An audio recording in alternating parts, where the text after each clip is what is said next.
Рамазан айының соңғы 10 күнінде біз Құран оқып, және де Алладан көп дұға қылып өткізуіміз керек. Пайғамбарымыз саллаллаху алейхи уассалам айтқан екен, Имран ибн Хусейн радиаллаху анхудан жетеді хадис.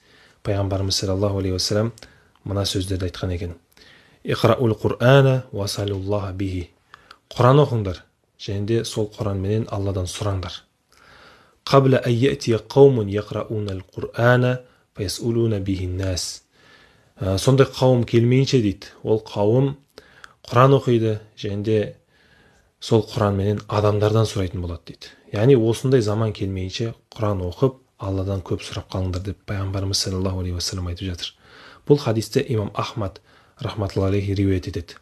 Сол үшін осы Рамазан айында біз көптеген Құрандар оқып, және де Құран оқып болғаннан кейін өзіміздің тілегімізді тілеп, Алладан керегімізді сұрап алуымыз керек.